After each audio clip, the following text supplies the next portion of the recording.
The Nevada Museum of Art is the only accredited art museum in the state of Nevada.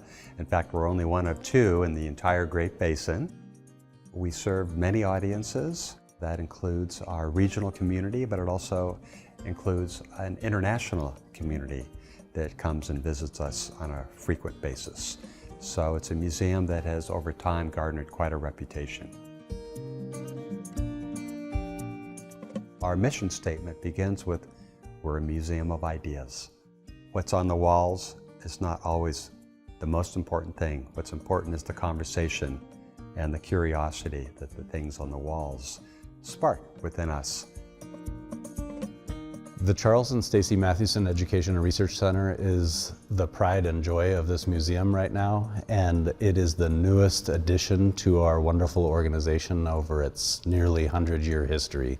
3, 2, 1. The project as a whole came to fruition because of the generosity of many significant donors in our community and in the region, and because of the vision of our CEO, David Walker, who nearly 10 years ago started down a path of imagining how the next phase of this museum's life would look and how it would function. The Charles and Stacie Mathewson Education and Research Center puts a fine point on our commitment to education, lifelong learning, and access in this community. Its primary purpose is to welcome people of all ages, and specifically younger people. School tours and other kinds of programs that come into this building and have an opportunity to see the world through a new lens.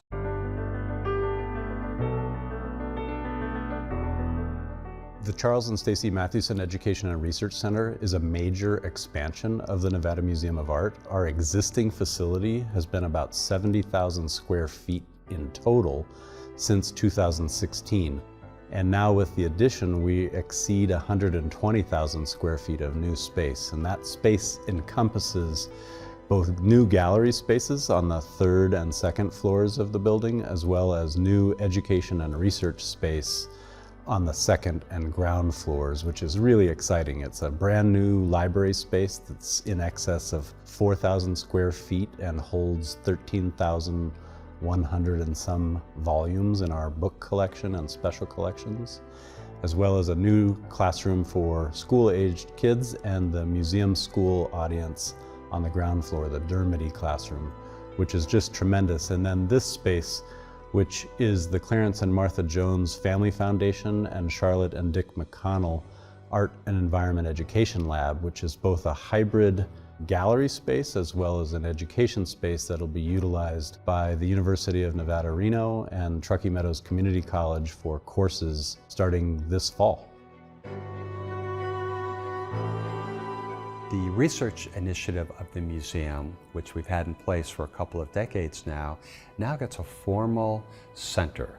A beautiful space for researchers to come from around the globe to spend time with the archives, to spend time with the special collections here at the Nevada Museum of Art, but it's also open to our K-12 educators and the general public.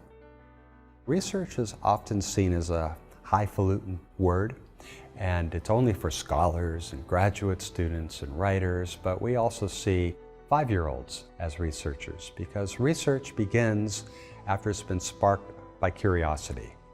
And art museums are so wonderful because you come in and it's so easy to have that spark. We've more than doubled the square footage of our gallery space here at the museum. So we now have close to 40,000 square feet of galleries. And what's exciting about that is that we have a very impressive permanent collection that we've been building over decades. And the permanent collection is now going to be seen by people, and I'm really excited about that. In fact, we're going to dedicate 50% of all the galleries going forward to the presentation of the permanent collection. We've seen over the last 5 years major collections of artwork, of books, of special collections and archives that have been gifted to this museum as part of this campaign.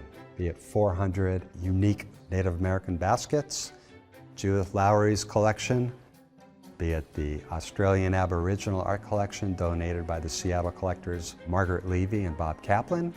That has been transformative in terms of gifts that are really changing the reputation of this museum.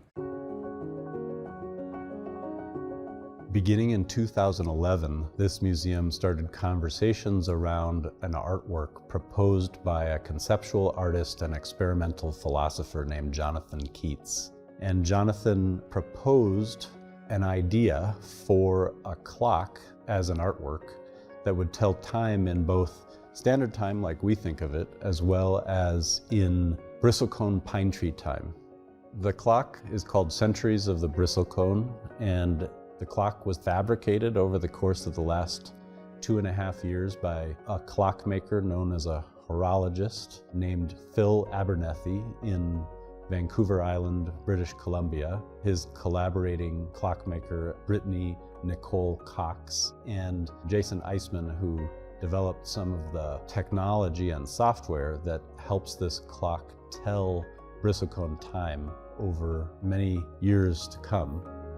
The Great Basin bristlecone pine tree is one of Nevada's 2 state trees, and they are among the oldest and longest lived things on Earth. They only grow from about 9,800 feet of elevation to about 11,000 feet of elevation. And they do so in extraordinarily difficult environments. And if we study them more carefully and learn how they have survived in those less than ideal circumstances, we might learn how to be better stewards of the resources that we have here on Earth.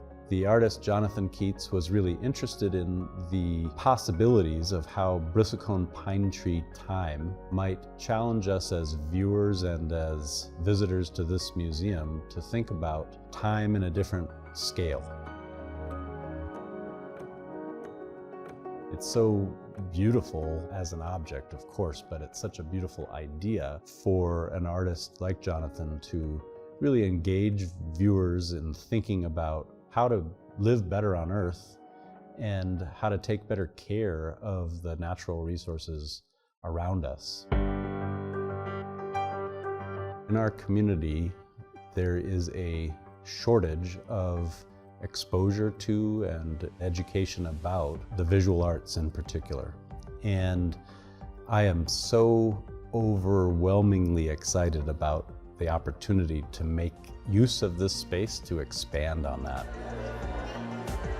I think the guiding principle of the Nevada Museum of Art has always been to break down any sense of pretense so that anyone who comes through the doors feels welcome. And, it's their museum.